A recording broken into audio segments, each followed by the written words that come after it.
All right, afternoon, friends. Russell coming to you from the shop once again.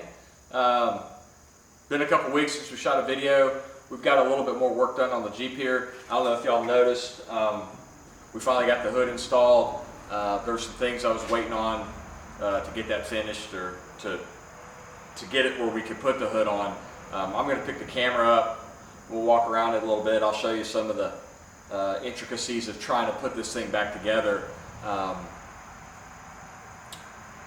Try to put it back together after 4 years of it being apart. So I'll pick the camera up. We'll just walk around and talk about it a little bit.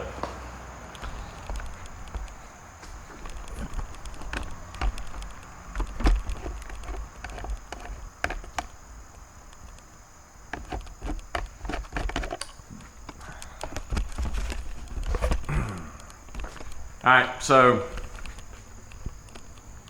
there we go. As you can see, we got the hood on. And of course, I'm using all stainless hardware on this vehicle. The original stuff was pretty messed up, so trying to reuse it and paint it, it wasn't going to happen. The hinges were frozen. Hood and windshield hinges were just completely frozen up. So we chose to go with the Kentrol brand stainless. I did a little research on it. It's the best quality. Now, although it is made overseas, it's still the best quality stainless that you can find right now. One of the things we did do, Kentrol says to use clear silicone underneath their stainless hinges, and I did use clear silicone underneath the tailgate hinges.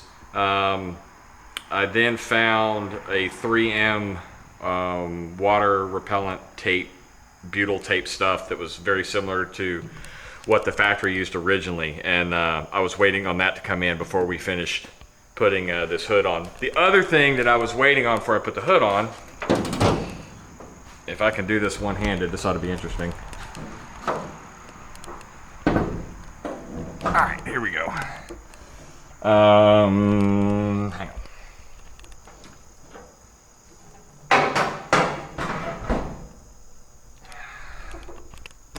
Well, one of the things with 4 years between disassembly and reassembly is I forgot to order a new prop rod and hinge kit. So, but what held up putting the hood back on is actually the hood stays, or the radiator support stays.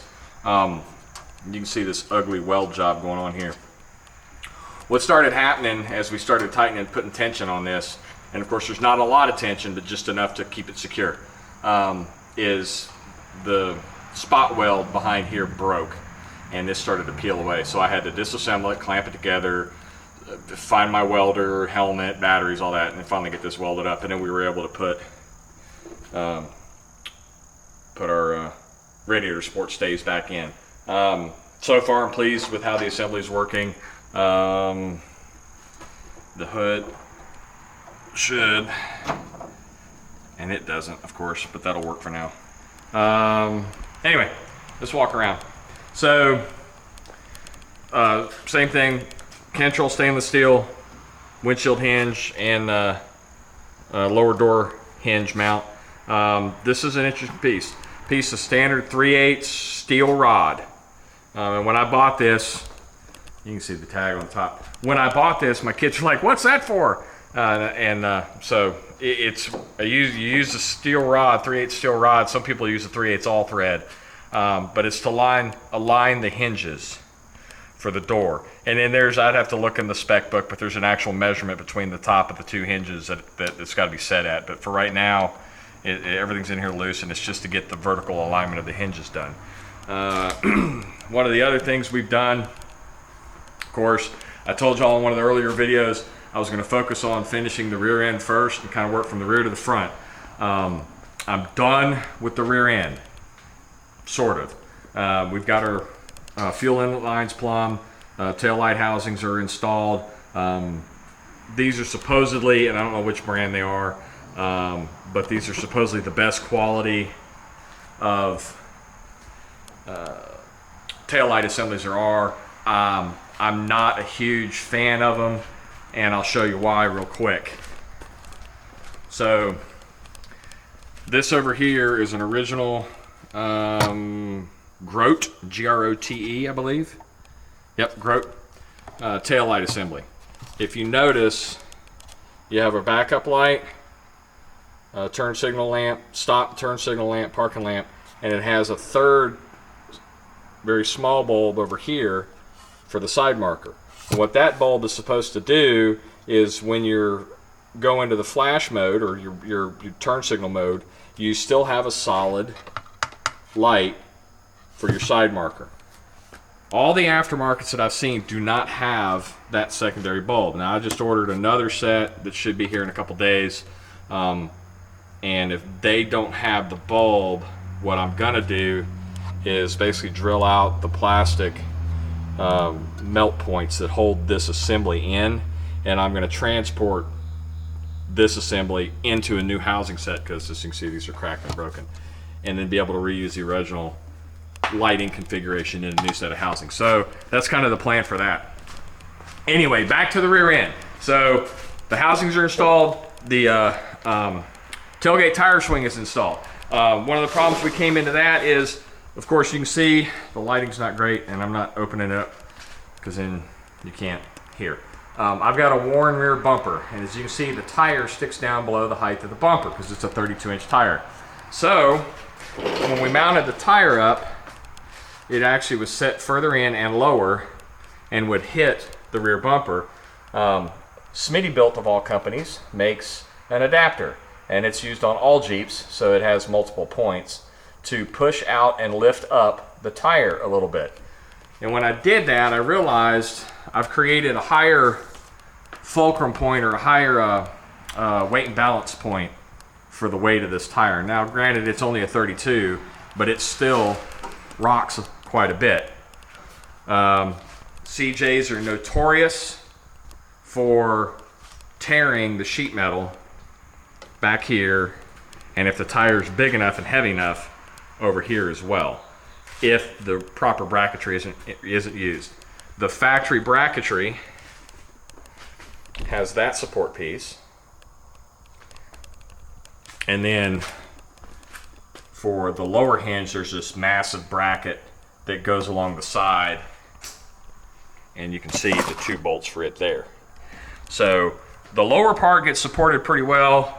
The upper part's okay. The weakness is it's just a bolt and a cup and washers through. So what I did on this end is underneath the nut on the bottom side, I've got a fender washer. Fender washers are usually about, you know, that big around. So we've got a pretty massive washer underneath this bolt on the bottom side to help spread the load.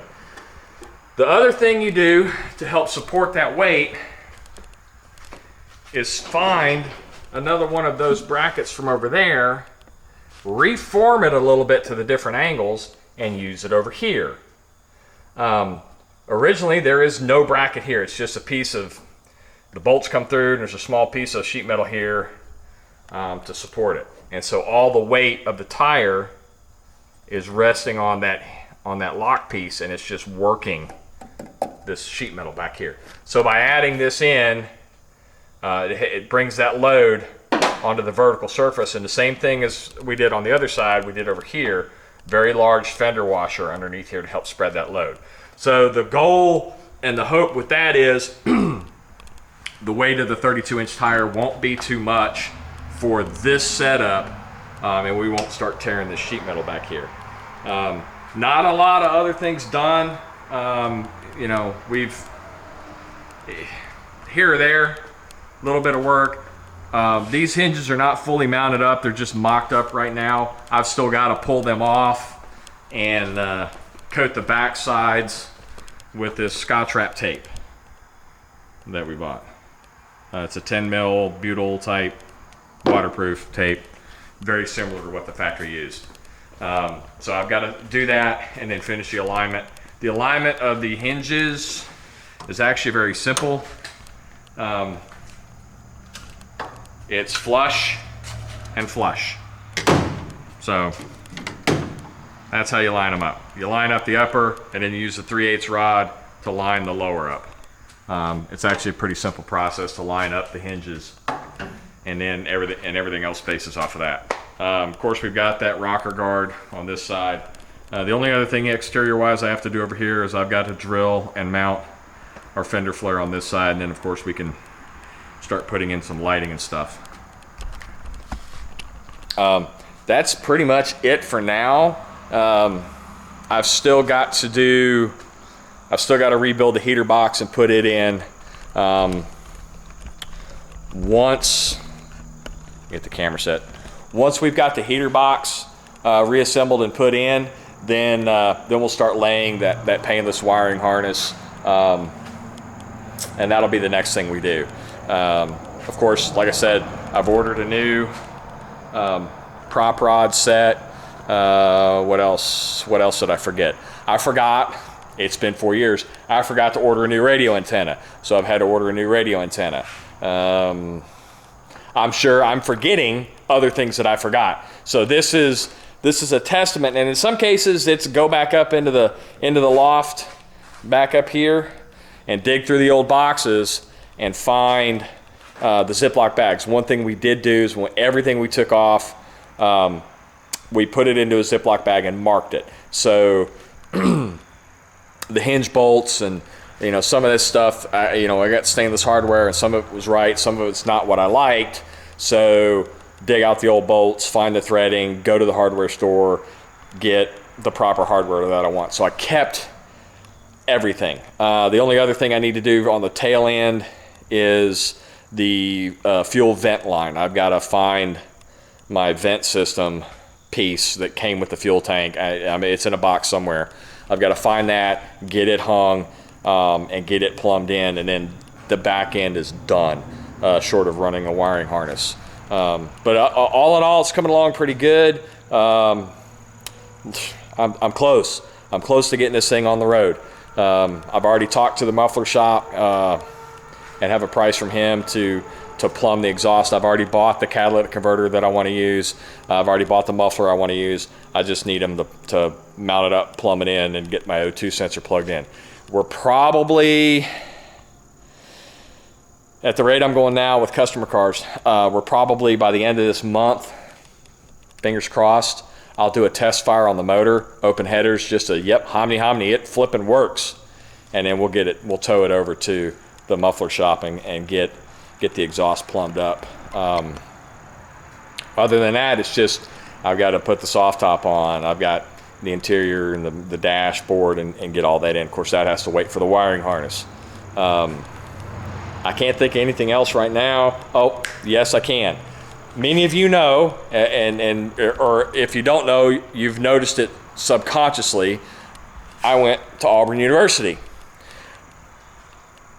Why do you think I painted my Jeep blue? I wasn't going to paint it red, right? So I went to Auburn. I had a fraternity brother of mine ask on Facebook when I posted the original photos up, I need to use, put orange pinstripes on it. Well, I had thought about that, but I have already ordered the white Jeep lettering for the cowl, white Jeep lettering for the tailgate.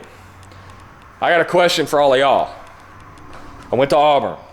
Colors are orange and blue. Jeep's blue already. Tertiary color is white. I have on the front an orange license plate.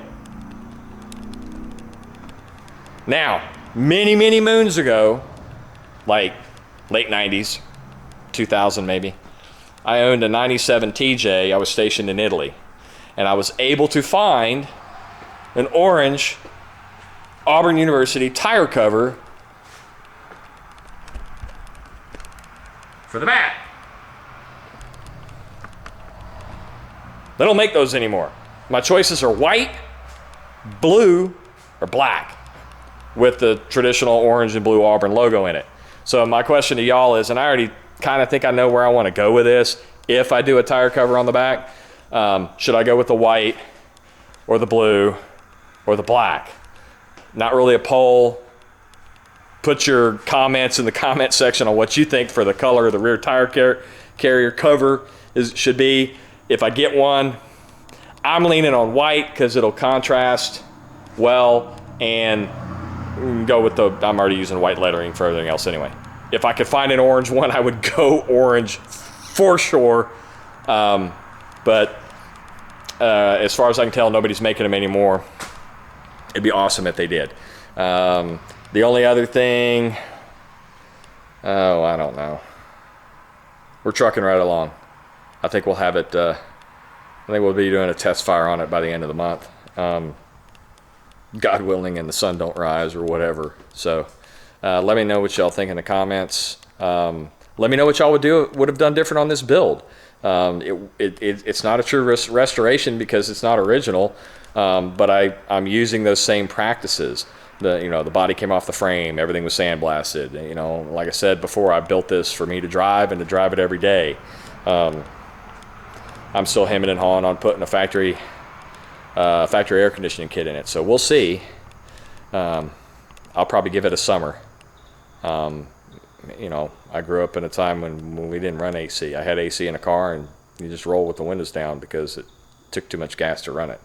So, but let me, any comments, let me know, whether it's through YouTube or I'm sure I'm going to post this up on all the Facebook forums. So let me know what y'all think. What would you have done different? Tell me you like it. Tell me you don't like it. Tell me you went to Bama and say Roll Tide, whatever. I don't care. Just talk to me. Let me know what's going on. If you like this content, hit that subscribe button, hit like, hit whatever notification, all those little weird things at the bottom. We're going to keep doing this. I'll probably shoot another video tomorrow. I've got work to do on a car, and I need to get more into keeping y'all up to date with what's going on around the shop. So once again, if you like this content, hit the like button, hit subscribe, hit the bell icon so you know when new stuff's coming up, and there's more to follow.